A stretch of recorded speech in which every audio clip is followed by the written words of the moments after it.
jẹ́ ṣe jẹ́jẹ́ ọ̀rẹ́ mi o, ayé gbẹ̀gẹ́, inú ẹni ṣàlàmọ̀, a ò mẹ́ni tó fẹ́ ni. Ẹ sọ pẹ̀lẹ́ láyé gba ọ̀rẹ́, ẹ jẹ́ ká máa ṣe jẹ́jẹ́. Tíbi tirẹ̀ ládàlẹ̀ ayé, kò má ṣẹ̀dá tó mọ̀ ọ́la.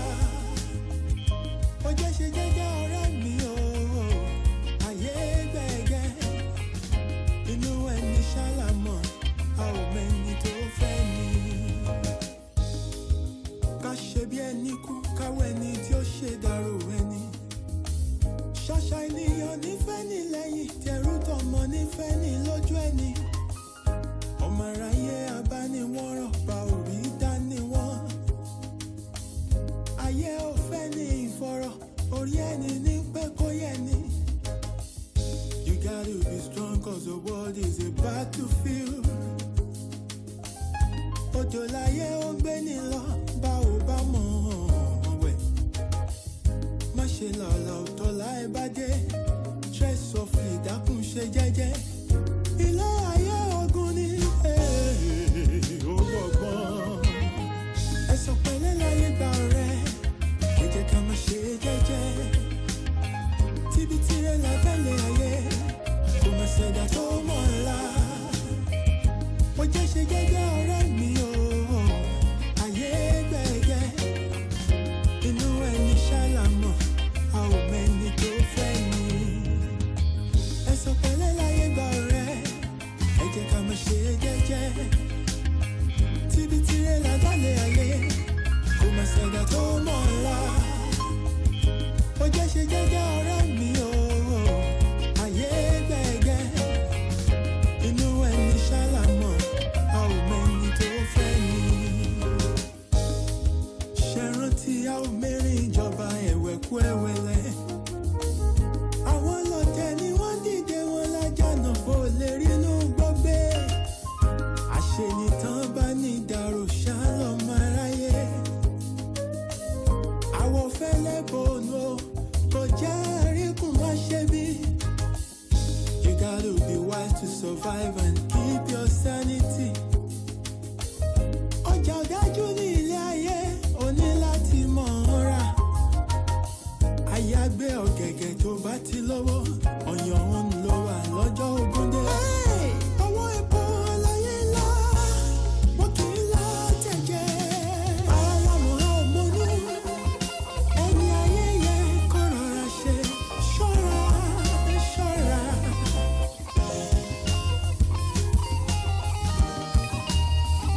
Wọ́n sọ fura, wọ́n sá fi jẹ́ sí iná.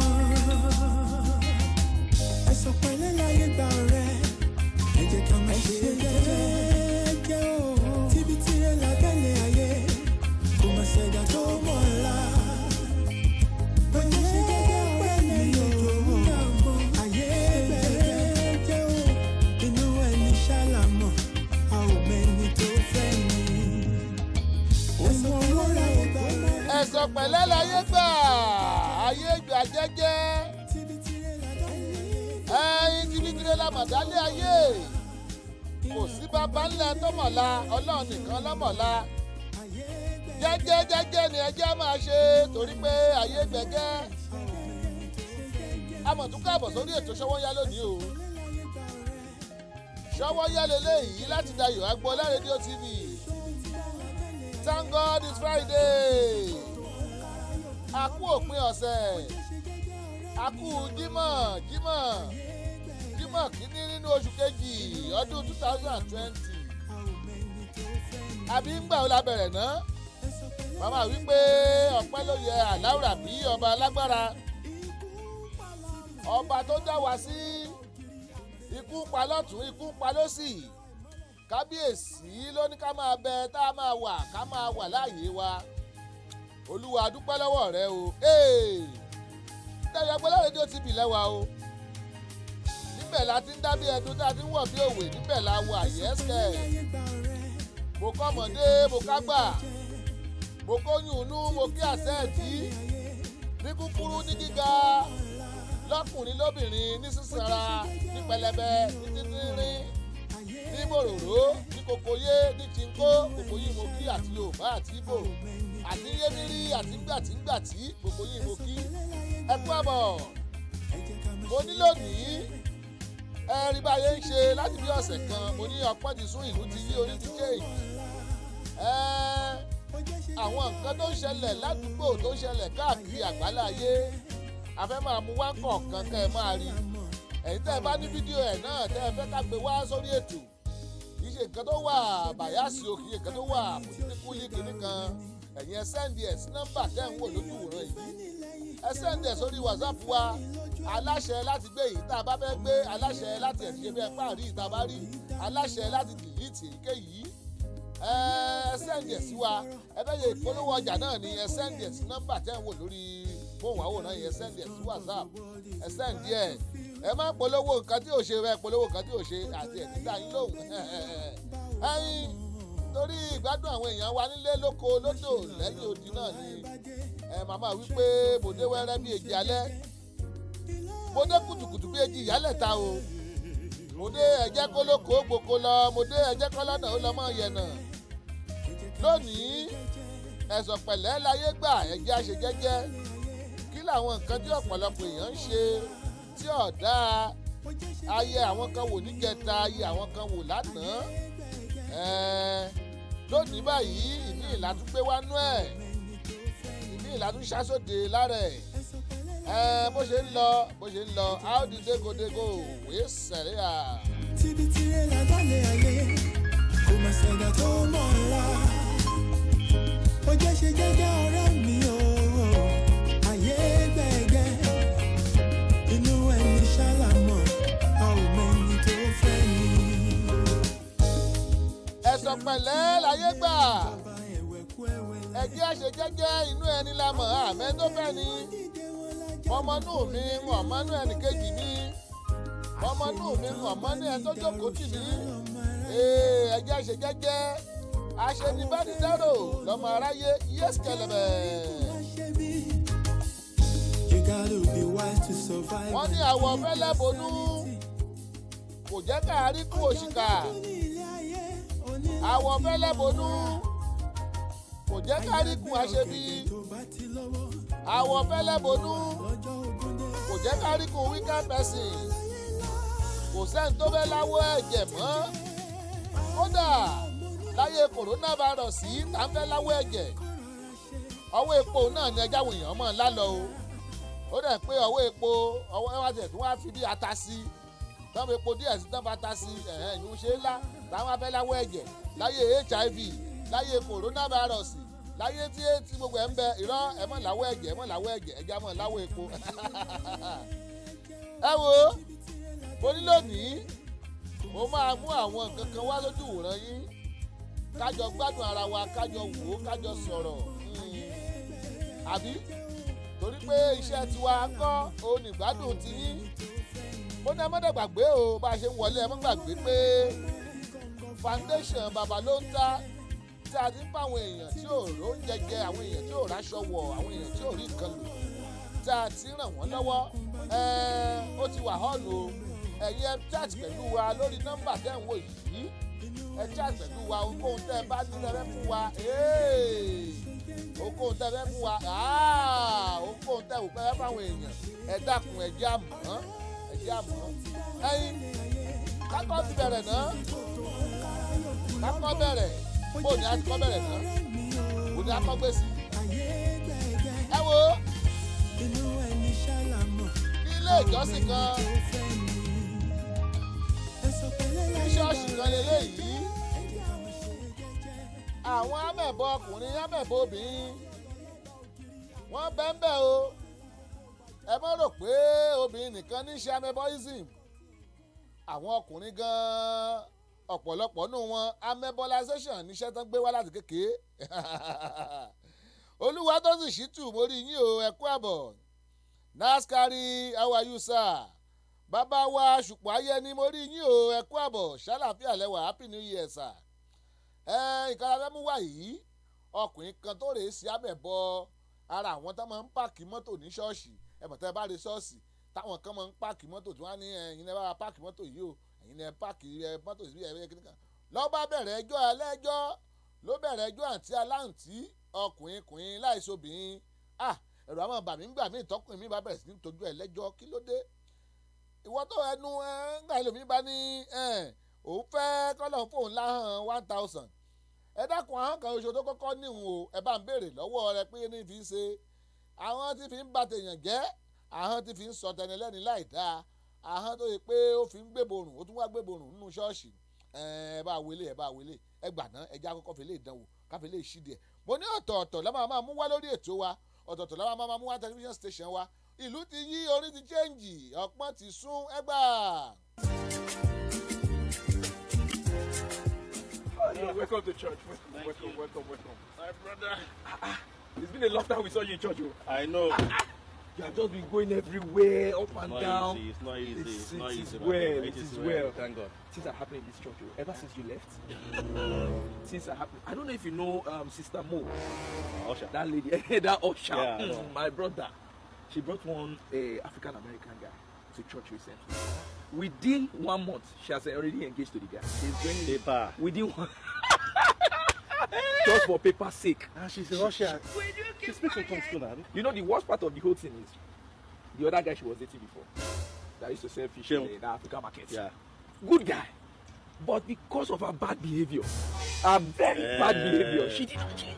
It's a different sister we are talking about. It's not the sister, it's not the Usher one, sha. Sister Mo now. Not that one in this church. The Usher. Not that Very terrible personality. Not that. It's the other one we are talking about, not the one in this church. It's the other one. What's wrong with your eye? The other one, not the one in this church. Not the one in this church. Not the one in this church. She's behind me, Abi. The one in this church is behind you. But that's not the one we are talking about. Sister Mo. Bóyá gẹ́nu tó bá di páwọn èèyàn bẹ̀rẹ̀ sí ní gbéborùn ọ̀rọ̀ ọlọ́rọ̀ ọ̀rọ̀ tí ọkàn wọn tán ń dá sí àṣẹ àti tán sọ̀rọ̀ rẹ̀ ń bẹ lẹ́ẹ̀kúnlé àti tán sọ̀rọ̀ rẹ̀ ń bẹ tòsí wọn ọ̀la nígbà tí torí ẹ̀yin tó wáyé pé ẹ̀ṣẹ̀ ń wọlé ni tẹ̀yìn ò tí ì gbọ́ bó ṣe ń lọ òun rèé o mo ń Dayo Agboola rédíò TV láwà ẹjẹ́ ẹ̀ tún gbé sí lẹ́ẹ̀kan sí kẹ́ ẹ̀ tún rí bó ṣe ń lọ ẹjẹ́ ẹ̀ ń gbé sí lẹ́ẹ̀kan sí ń bọ̀ ó rèé. Welcome to church. Welcome. My brother. It's been a long time we saw you in church. I know. You have just been going everywhere, up and down. It's not easy. It's not easy. It is well. Thank God. Things are happening in this church. Ever since you left, things are happening. I don't know if you know Sister Mo. Usher. That lady, that Usher. Yeah, my brother. She brought one African American guy to church recently. Within 1 month, she has already engaged to the guy. She's going Paper. within one. Just for paper's sake. And she's a Russian. She speaks in tongues too now. You know the worst part of the whole thing is the other guy she was dating before that used to sell fish in the African market. Yeah. Good guy.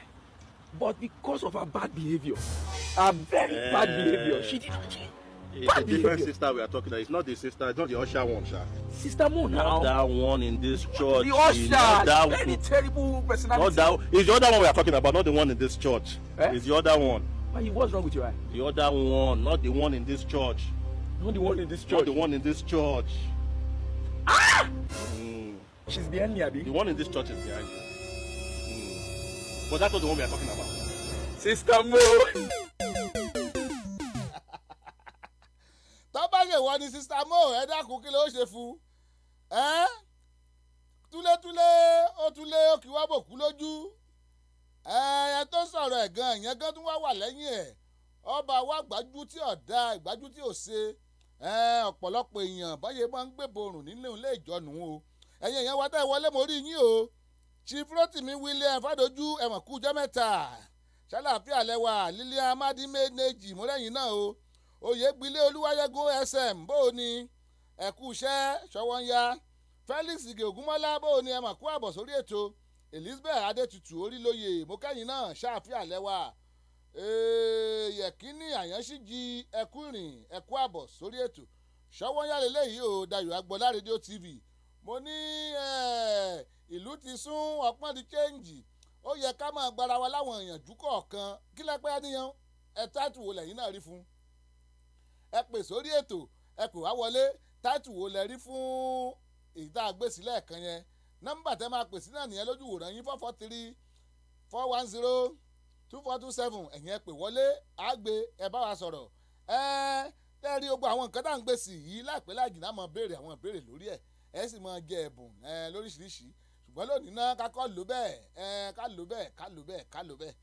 lò bẹ́ẹ̀ mo ní àwọn ìwà àbàjẹ́ táwọn èèyàn ń wù ẹ jẹ́ á mọ̀ báwọn wí tẹ́ ẹ bá rántí àná àgbékansí lánàá ọkùnrin kan lórílẹ̀‐èdè Amẹ́ríkà ọmọ Nàìjíríà ni ṣùgbọ́n ó ti wá dàbí àwọn dúdú tó ń bẹ l'Amẹ́ríkà àwọn Black American ó ti fi wà jọ wọ́n gbogbo ohun tó ń ṣe ó ti dàbí titi wọn ó wá ń lọ lọ́jọ́ kan ló wá rí arábìnrin tọ́jọ́ mọ Yorùbá tọ́jọ́ mọ Nàìjíríà tí mọ́tò rẹ̀ takú sínú yìnyín nínú òtútù mọ́tò rẹ̀ takú sínú snow ó bá rè ran arábìnrin yìí lọ́wọ́ o pé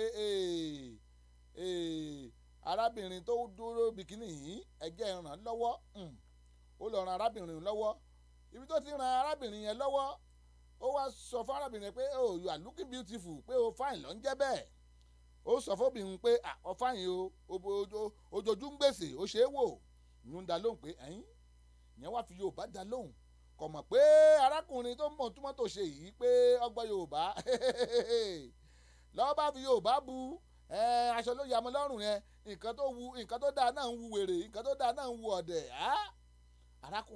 arákùnrin bá túmọ̀ tó yìí ṣe ó gbé sára ó pàmára ń bò rí pé ó start mọ́tò yẹn tán arákùnrin yẹn wá ní kó tún padà mọ́tò yẹn kó n fẹ́ ṣe kínní yẹn dáadáa obìnrin yẹn bá lọ padà mọ́tò yẹn arákùnrin bá nǹkan tó túnṣe lára mọ́tò yẹn tán ó bá fà yọ obìnrin yẹn wá start ẹ̀ mọ́tò yẹn ò bá ṣiṣẹ́ wá ní kò iṣẹ́ mọ́ ó ní Ọlọ́run bá ní jí ó ṣiṣẹ́ kò ní ṣiṣẹ́ ṣé mi lọ̀dẹ̀ èmi ló bú bábá báyìí èmi ló bú ní aborí abọrùn abokínní kan yóò pẹ́ bẹ́ẹ̀ yóò pẹ́ ọ̀tọ́ pẹ́ níbi tó wà yìí o ọ̀ọ́dẹ̀ ẹ̀ láńbẹ̀ bó ṣe filẹ̀ tó lọ́nu ẹ̀yin èèyàn wa ẹjẹ́ á máa ṣọ́ ọ̀rọ̀ ẹnu wa bí eléyìí mo fi sílẹ̀ kan ká ní sísì táwọn níbọn lọ́wọ́ sísì tàbó ká ló níbọn lọ́wọ́ kí lẹ rò pé yóò ṣe yóò dáná ya ni yóò dáná ya ńgbà tó wà ń ṣọ́ọ̀ṣì tó yẹ pé ẹjọ́ ẹlẹ́jọ́ lọ́wọ́ rèé tó ọkùnrin tó rèé tójọ́ bóyá wà lọ́kùnrin ló wà lóbìnrin o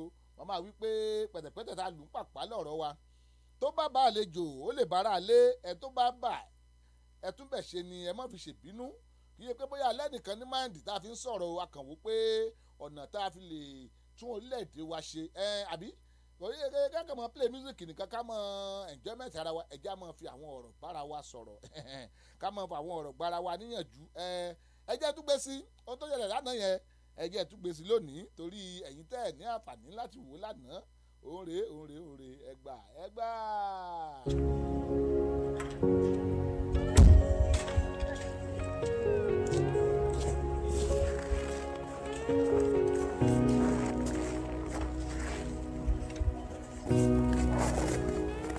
Yo!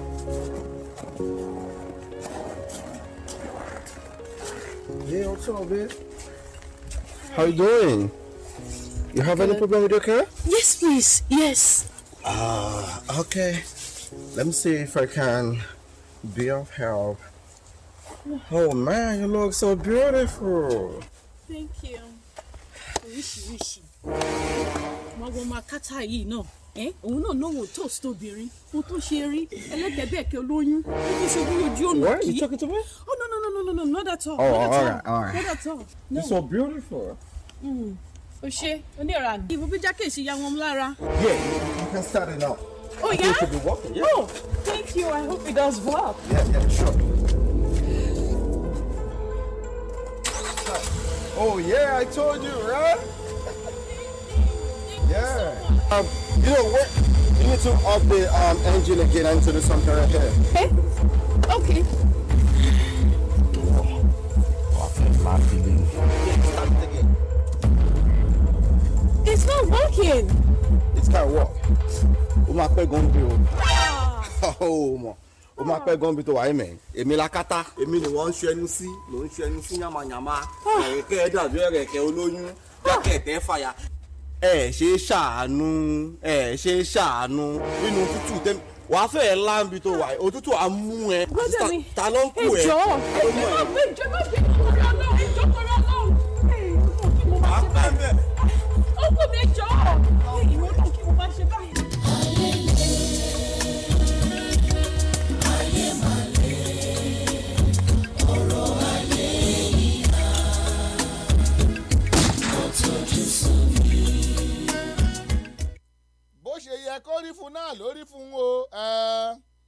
ọ̀rọ̀ ẹnu wa Yorùbá sọ̀rọ̀ wọ́n pòwe wọ́n ní ọ̀rọ̀ tútù a máa yọbì lápò ọ̀rọ̀ gbígbóná ọ̀rọ̀ líle a máa yọ̀gbá tí a máa yọdà lọ́kọ̀ ebe rí bó ṣe lọ bẹ́ẹ̀ ọ̀pọ̀lọpọ̀ ohun láàrin àwa Yorùbá ẹjẹ́ a máa gbìyànjú àwa Yorùbá Áfíríkà ẹjẹ́ a máa gbìyànjú àwa là ń bára wa sọ̀rọ̀ àwa là ń bára wa sọ̀rọ̀ ẹjẹ́ ká gbìyànjú téèyàn bá ṣe é lóore tàbí tó rẹ́rìn nǹkan tó fẹ́ ṣe é lóore ó yẹ kó máa dúpẹ́ yẹn lọ ní kí kó tún máa bu tó rò pé kò gbédè àṣẹ ọmọ Yorùbá bíi tiẹ̀ ló lọ ń bú òun náà lẹ́rìí òun bóyá jẹ́nu mo tún mú mi bọ̀ láìpẹ́ ṣùgbọ́n kó tó di pé mo mú wá ẹ̀tún já gbórin díẹ̀ àbí ẹgbẹ́ àwọn orin náà la fi máa ń ṣe ìkìlọ̀ wà fúnra wa àwọn orin náà la fi máa ń gbé ìkìlọ̀ wà ẹ̀já gbọ́ díẹ̀ nínú àwọn orin eléyìí mo ní mo fẹ́ gbọ́ lórin kan wálẹ̀ kan Délé Abíọ́dún yes Àdáwà super ọ̀pọ̀lọpọ̀ nínú àwọn ọmọ ayé ìsinmi ọmọ ẹni tí ń jẹ́ bẹ́ẹ̀ Délé Abíọ́dún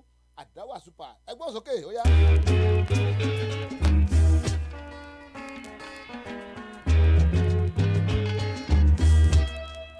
jẹ́ ká jọjọ́ ìjọ Àdáwà super. Délé Abíọ́dún rèé Admiral Délé Abíọ́dún ọmọ bẹ́ńdẹ̀ ni ó ń kọrin jùlú Àdáwà super. wá ọ̀rẹ́ dákun bá mi jó.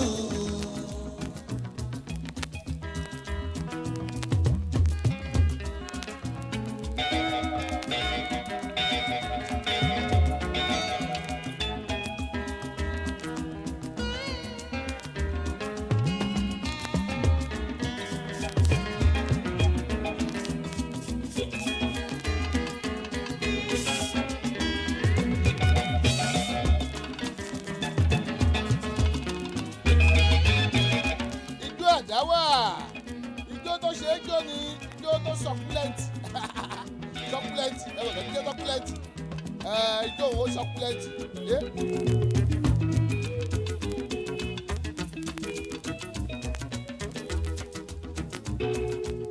ẹ jẹ́ máa gbádùn ara wa ní Dayo Agboola rédíò TV mo ní bẹ́ẹ̀ bá ṣe ń wò lórí tẹlifíṣàn yín lẹ́ máa gbọ́ lórí rédíò kò sẹ́yẹ tó ń dánrú ẹ̀ wò àní ẹ lọ download radio application wa wà lórí Google Play Store o ẹ̀yẹn download Dayo Agboola rédíò ẹ tún lọ lórí Google Play Store yẹn náà ẹ tún download Dayo Agboola TV yẹ́sìkẹ́ ẹ wá jẹ́ à lọ sórí bàbá orí YouTube ẹ wá bàbá ló ń ta TV àti Dayo Agboola TV bẹ́ẹ̀ lórí Facebook kọ́ o Sami Dayo Agboola òde ní Dayo Agbomide Diamond ó mọ̀dí méjì Dayo Agboola rédíò TV ó di mẹ́ta bàbá ló ń ta ìyẹn nìkẹrin Instagram wà yóò ẹ try Sami Agboola ẹ tún try Dayo Agbo 2017 ẹ wá try ló ń ta bàbá sí tẹlifíṣàn balẹ̀ ẹ dẹ̀ tún lè pa wá lórí wẹ́bsáìtì wa www.dayoagboola.com kí n tún pè www.dayoagboola.com ẹ jù síbẹ̀.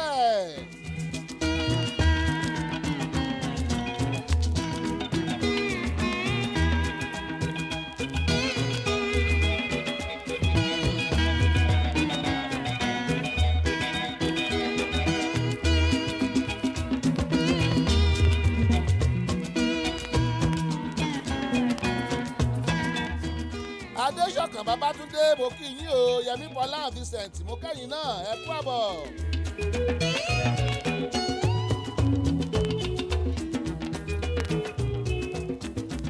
Délé dábì pé nílé òṣùpá òpè méjì àtúndé.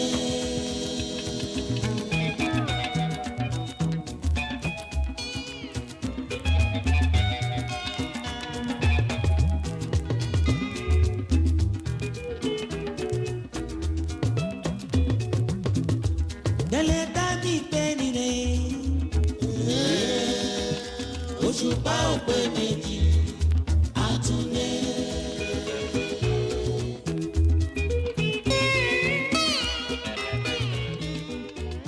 Èmi gan dé wẹ́rẹ́ bí ejì alẹ́ o mo dé kùtùkùtù bí ejì ìyálàta mo dé ẹ̀jẹ̀ kólókó máa roko mo dé ẹ̀jẹ̀ kọ́lọ́dọ̀ ó máa yẹ̀nà ohun tí mo fẹ́ mú wá lójú ìwòran yìí gbogbo yín lẹ mọ ẹyẹ ẹgún àìgún kọ́ lélẹ́yìí ẹyẹ idì wọn mọ bí mo lè sọ Yorùbá igù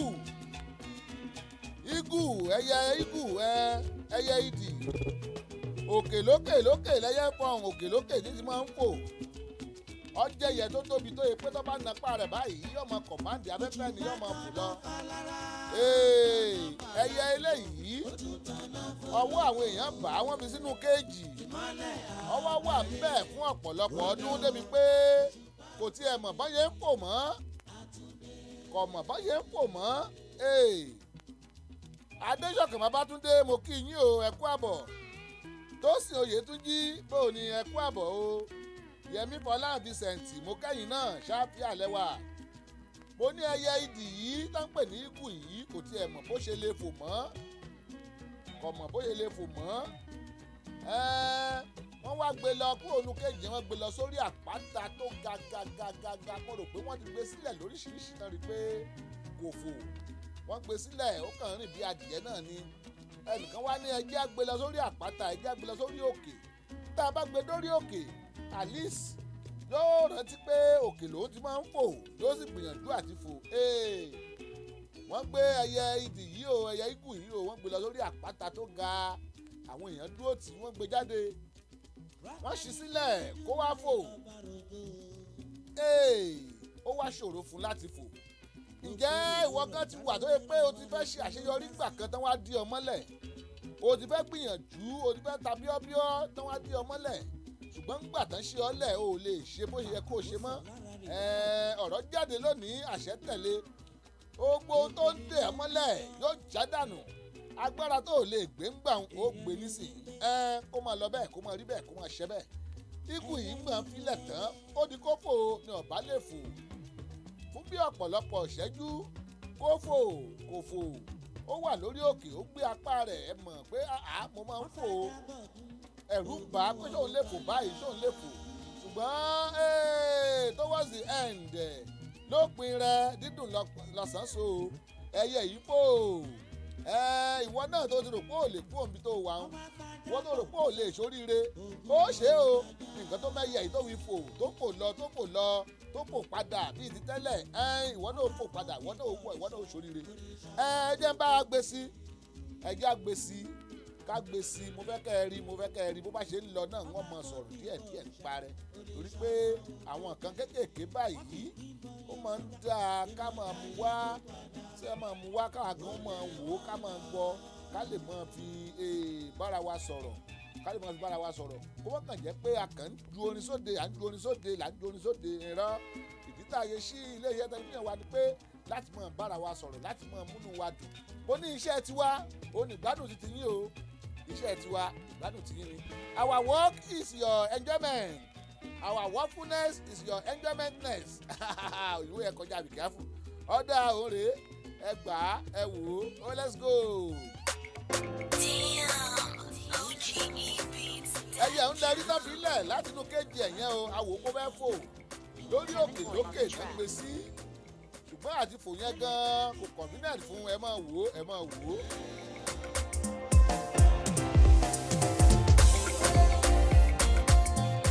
ó gbé apá rẹ̀ ó wo gbogbo compound pé èmi máa máa fò ẹ̀wọ̀ ọ̀pá rẹ̀ ẹ̀ wò ó gbìyànjú àti fò ṣùgbọ́n ìfàsẹ́yìn ń ba ìfàsẹ́yìn wo ló dé bá wọ lẹ́nu iṣẹ́ rẹ ìfàsẹ́yìn wo ló dé bá ọnú ayé rẹ ó borí ẹ̀ gbà bẹ́ẹ̀.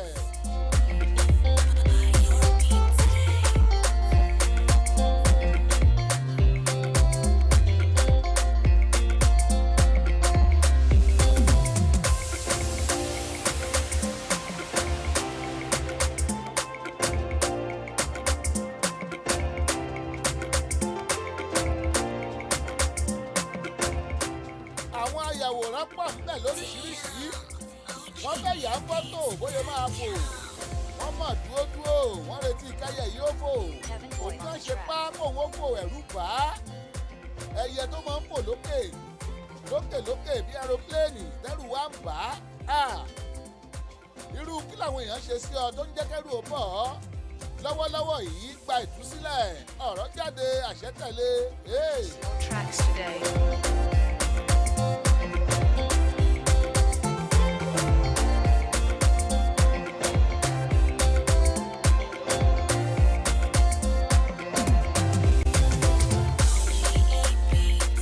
Ó na apá rẹ̀ ó gbìyànjú láti fò ẹ wò ó gbìyànjú ó go round pé èmi kí ló ṣubú tẹ̀mí ó na apá yẹn ó nà á pé tóun bá ti na apá yìí òun máa kọ̀máǹdì afẹ́fẹ́ ni òun máa kọ̀máǹdì wíńdì ni òun máa kọ̀máǹdì atẹ́gùn ni òun máa fò lọ ṣùgbọ́n ẹ̀mí ẹ̀ ò gbé ẹ̀rù bà á kí ló dé torí pé ó ti wà nù kéèjì fún ọ̀pọ̀lọpọ̀ ọdún ó ti wà nù kéèjì fún ọ̀pọ̀lọpọ̀ ọdún wọ́n ti mú mẹ́ntálítì ẹ̀ wọ́n ti mú kúrò ìwọ wo náà ti lé ọkọ̀ lọ́nà nǹkan tó mọ̀ ọ́n ṣe ìwọ wo náà ti fi ìdí àìmọ̀ ṣe tán ti fi kàn ọ́ ọlọ́run ṣe tán tó wá yọ ọ́ kó ń bẹ̀ gbìyànjú fò sókè bíbélì ni ó bì yẹ́ pò bí ìdì wá sáré kò ní rẹ̀ ọ́ àárẹ̀ ò ní mú ọ ẹ̀wò fẹ́ fò ó gbìyànjú ṣùgbọ́n lẹ́yìn ó fò ẹ̀wò ká apá yẹn pé èmi ìgbà wo ìwọ náà ti ń rorú ẹ̀ tó o ti ń ro àròkàn pé èmi náà rèé wò ó ọlọ́run ṣe tán láàyè tuntun fún ọ ni o ètò tòní ó lè jẹ́ torí títí ẹni gbà bẹ́ẹ̀.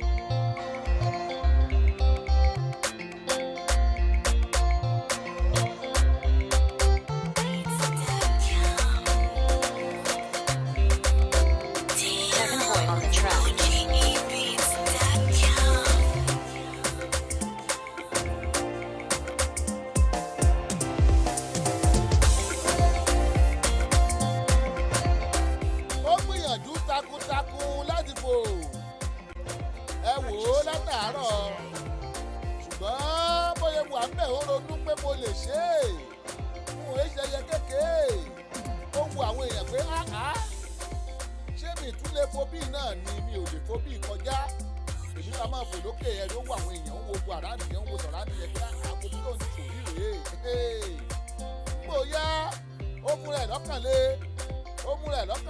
ó ní ẹ̀kan lọmọkùnrin kù tóun bá tiẹ̀ tóun bá jábọ́ òun á tuntun mú ó gbìyànjú láti fò òun ó ṣe bí ìtàkọ́kọ́ ó gbéra ó fẹ́ gbéra ìwọ náà máa gbìyànjú gbọ́nra jìgì ọmọ akínníọ́ ọmọdékùn bá bí ẹkùn níjọ gbọ́nra jìgì okó tó ń dẹ̀ dúró kì í sẹ́yìn bí ìgbà tẹ́kù bá ti sọ ó gbéra o ẹ̀tì rí báwọn ó gbéra at the end of the day bóyá jẹ́ nìyẹn ó lò bẹ́ẹ̀ bóyá yẹ fún lọ nìyẹn ọyà yìí lẹ́nu jẹ́ tó mú padà wá níbi tó ti fẹ́ gbéra òun kẹ́ ẹ lè rí lẹ́yìn ìgbà tó ti dúró ló ti gbìyànjú tó wà wò pé ṣé o sì lè lọ ló bá gbéra ẹ wò ó.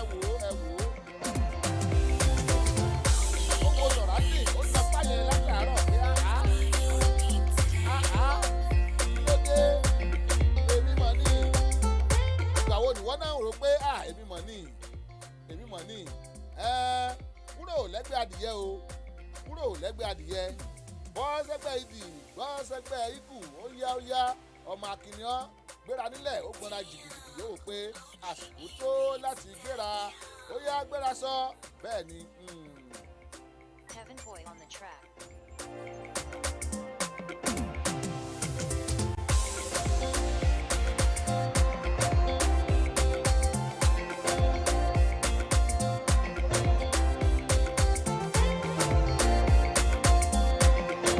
Purchase your tracks today.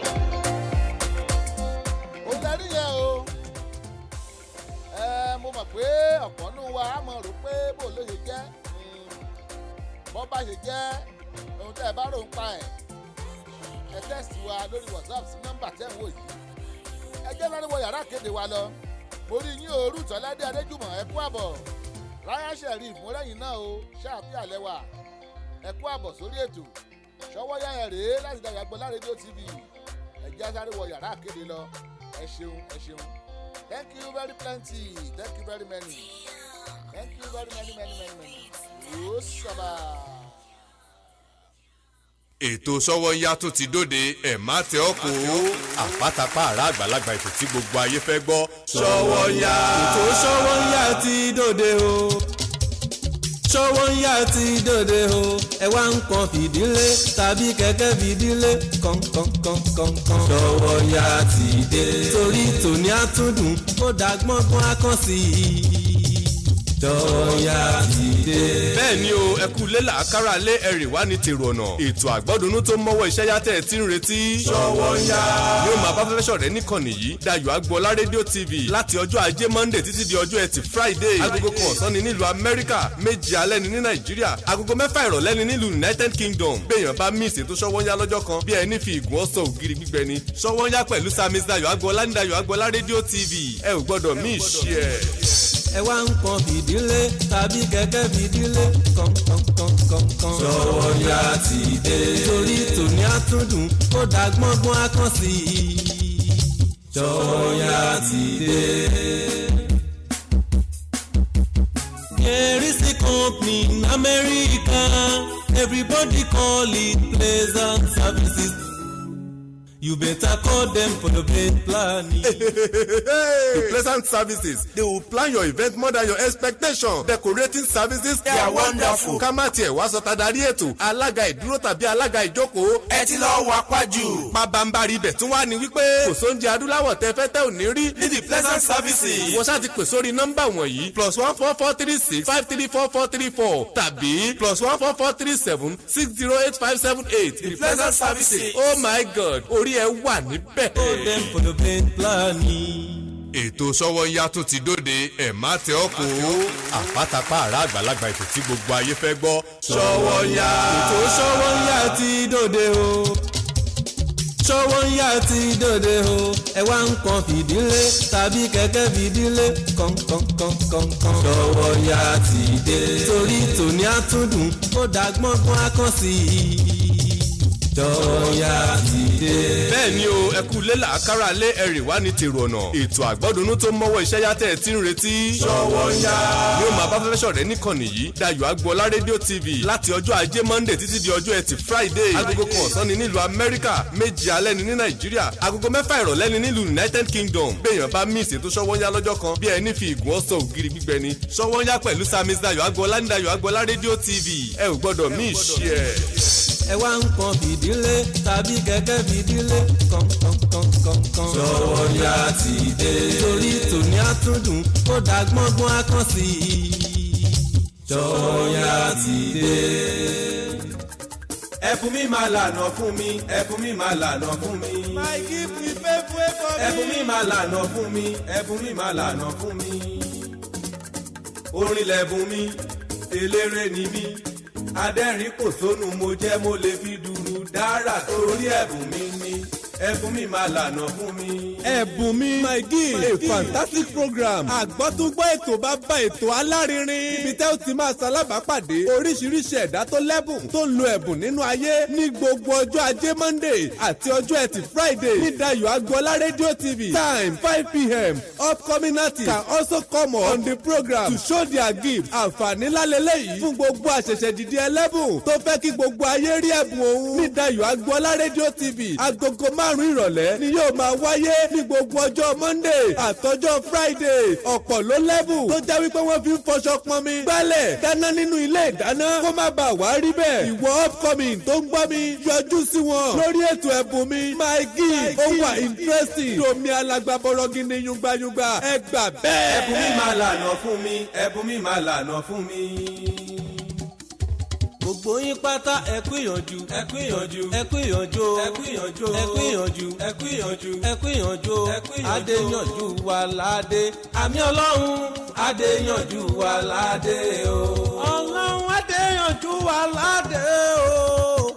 adéyànjú wà ládé o. bẹ́nìyàn bá jí ní kùtùkùtù òwúrọ̀ fẹ́ rí mọ́njò àì tó gba bí iṣẹ́ òòjọ́ rẹ̀ lọ irú wọn là á kí pọ́kú ìyànjú nítorí ọwọ́ alápọn la ó mú sanra òtítọ́ ni wípé kìràkìtà ò dọ́là ká ṣiṣẹ́ bí ẹrú ò dá nǹkan kan ọlọ́run ọba ni kó déyànjú wa ládé ní gbogbo ọjọ́ àlàmísì Thursday ní agogo 4 ìrọ̀lẹ́ 4 p.m. ní kẹ́ ẹ máa pàdé ọmọ yín ọ̀rẹ́ yín olólùfẹ́ yín ìbíyẹmí ọmọ òró wọlé AIJ lórí ètò yín ètò wa ẹ kú ìyànjú ètò tí gbogbo ayé ń gbóríyìn fún lórí Dayo Agboola rédíò TV lágogo 4 ìrọ̀lẹ́ ọjọ́ Thursday tọ̀sẹ̀ yìí ẹ ò gbọ́dọ̀ miss ẹ̀.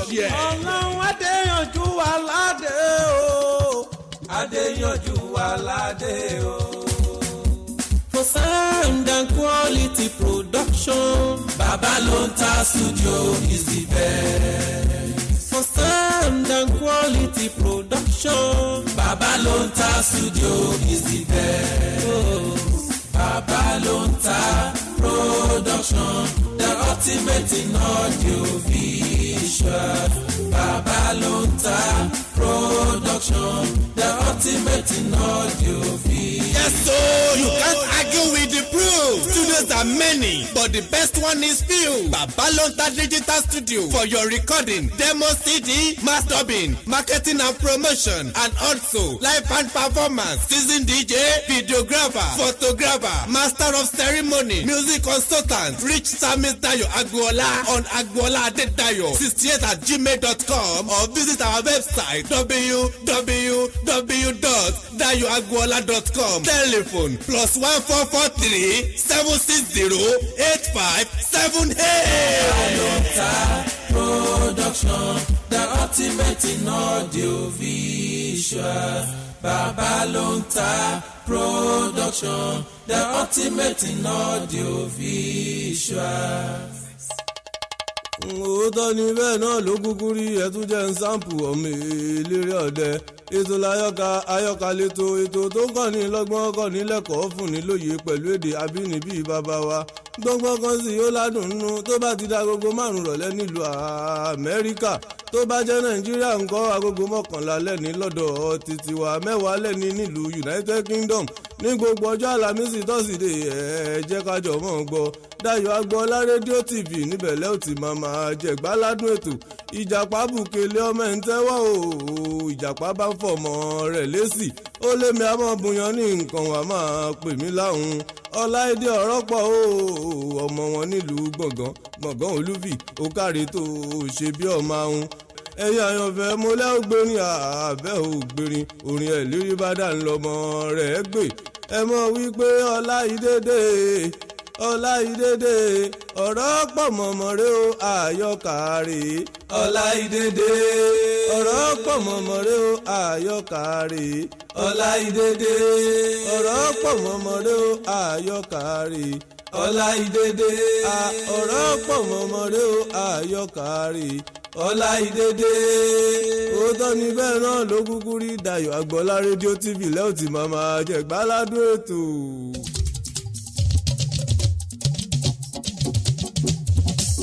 Sọ́yálẹ̀tò ètò tá a fẹ́ gbọ́ Dayo Agboola rédíò TV. Sọ́yálẹ̀tò ètò tá a fẹ́ gbọ́ Dayo Agboola rédíò TV. Every Monday ti Friday látọjọ́ Ajé dọ́jọ́ Jímọ̀ ni o. Sọ́yálẹ̀tò ètò tá a fẹ́ gbọ́ Dayo Agboola rédíò TV.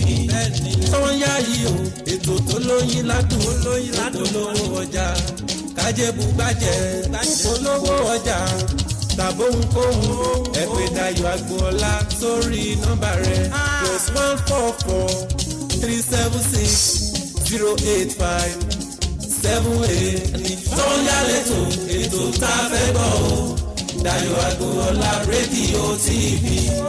Sọ́yá yìí o ètò tó lóyin ládùn olówó ọjà kájẹ́bù gbàjẹ́.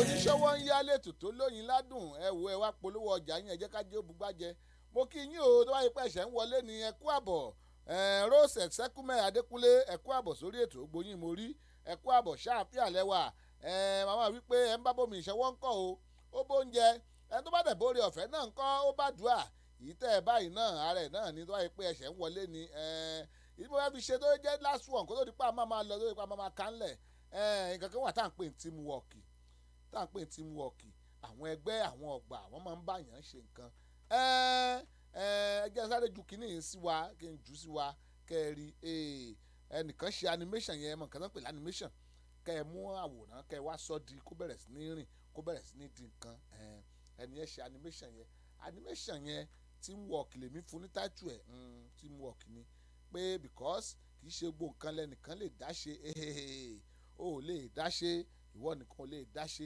tó o bá dẹ̀ wá láwọn èèyàn tán lè ràn ẹ́ lọ́wọ́ lára ń dì ó gbìyànjú. Kòkòrò kan ní o ọjà bọ́ sí pé ó fẹ̀yìn lélẹ̀ kò lè dìde ṣùgbọ́n àwọn ẹgbẹ́ wọn wò bóyá báwo náà ṣe lè gbé ẹ̀jẹ̀ àwọ̀ ìròyìn ò tá fojú bà ẹni bá débẹ̀ ló lè sọ ẹ̀jẹ̀ àwọ̀ ń bọ̀.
wọ́n ní akọ́gbọ́n lára kòkòrò kákọ́ ọgbọ́n lára kòkòrò mo rò pé nǹkan tó ṣẹlẹ̀ láàrin òye yín kòkòrò yìí ó ré látòrí ewé ó jábọ́lẹ̀ ó bá fẹ̀yìn lélẹ̀ tó bá fẹ̀yìn lélẹ̀ mọ̀ pé ìyẹ́ rẹ̀ ò lè ṣí kò lè ráàyè fò ó gbìyànjú àti dìde ó gbìyànjú àti lọ ṣùgbọ́n ìyẹ́ ò ṣe kó fò ọ̀rẹ́ tó ń kọjá lọ ìyẹn yà ń bẹ̀ ó wò ó pé kó ń fà á ṣùgbọ́n apá rẹ̀ ò ká ọ̀rẹ́ ìwà lọ pé àwọn ẹgbẹ́ tó kù àwọn fámìlì ẹ̀ àwọn ẹgbẹ́ àtọ̀gbà ó wá pé wọ́n wá gbogbo wọn dé wọ́n wá mú ewé yìí wọ́n tẹ̀ wá sílẹ̀ wọ́n wá gbé dìde tí ń wọ kìrẹ́ o táwọn kòkòrò bá lè ṣe léyìí kí ló ṣàwa èèyàn ó mú mi wá síbi tí wọ́n fi bẹ̀rẹ̀ pé Babalonta Foundation kankan wà tá à ń gbé ṣe lórílẹ̀‐èdè Nàìjíríà àwọn tó pé wọn ò róúnjẹ jẹ wọn ò róun mu wọn ò rílé gbé wọn ò ráṣọ wọ̀ wọn lè rán ọmọ lọ léèwé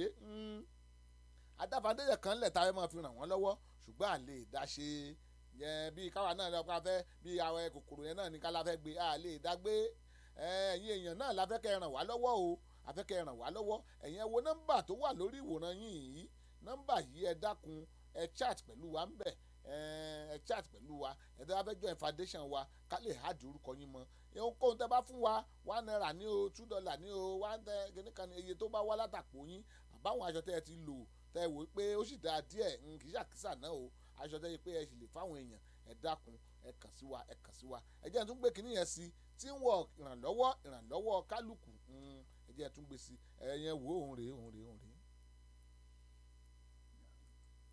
ẹ rí kòkòrò yẹn òun rèé ó ti fẹ̀yìn lélẹ̀ kò lè ṣe ohunkóhun kò lè kọjá ọ̀rẹ́ rẹ̀ gbìyànjú láti wá ràn án lọ́wọ́ ọ̀rẹ́ rẹ̀ fẹ́ lọ ràn án lọ́wọ́ ó fò pé kóun lọ bá kóun ràn án lọ́wọ́ ó fò wá bá ó fà á ṣùgbọ́n ipá rẹ̀ ò ká ó nìkan ò lè dágbé bí wàhálà àwọn èèyàn ṣe wà nìyẹn táwa nìkan ò lè dágbé afẹ́kẹ́ ràn wá lọ́wọ́ yẹ́sìkẹ́ ó gbìyànjú láti gbé dìde ẹ̀rí ó gbìyànjú ó dé ẹ̀rẹ̀ kejì bó ṣe ó rí pé ipá òun ò ká eléyìí jẹ́ kóun lọ bá àwọn ẹbí kóun lọ bá àwọn ọ̀rẹ́ kóun lọ bá àwọn ojúlùmọ̀ ó lọ bá wọn ó pè wọ́n ó sọmọ wọn a ní foundation kan tá a fẹ́ ṣe o ẹnìkan wà tá a ní láti ràn lọ́wọ́ ẹ jẹ́ á lọ sọ́dọ̀ rẹ̀ ìwọ tó ní kọ́bọ̀ mú wá ìwọ tó ní $1 mú wá ìwọ tó láṣọ mú wá ìwọ tó lóúnjẹ mú wá gbogbo wọn wá wọ́n bobẹ̀ wọ́n wò kí la lè ṣe wọ́n wá bà lérí igi wọ́n bà lérí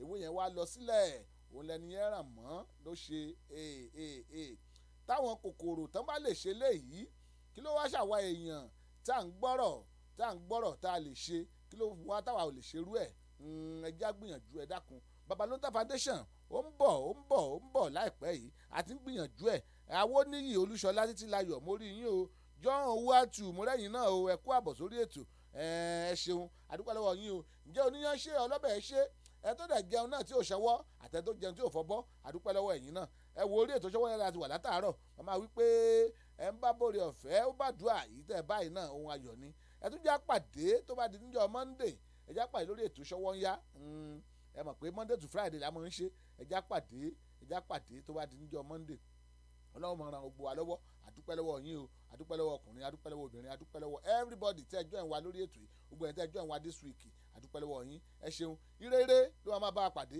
mo ń tẹ́ bá ní ẹ tẹ́ ẹ fẹ́ ṣe tó bá ní ohunkóhun tí ẹ fẹ́ ṣe ẹ kọ̀wé wá sórí nọ́mbà tẹ́ ń wò yìí ẹ chat pẹ̀lú wa ń bẹ̀ tẹ́ ẹ bá fi voice message yìí lẹ̀ á dá yín lóhùn tàbí kẹ́ ẹ bá lọ sórí WhatsApp á dá yín lóhùn tàbí tẹ́ bá send message á dá yín lóhùn ẹ pè wá sórí ẹ ṣe gan ni ǹjẹ́ tí gbàtà máa pàdé ó dàbọ̀ ná ó dàbọ̀.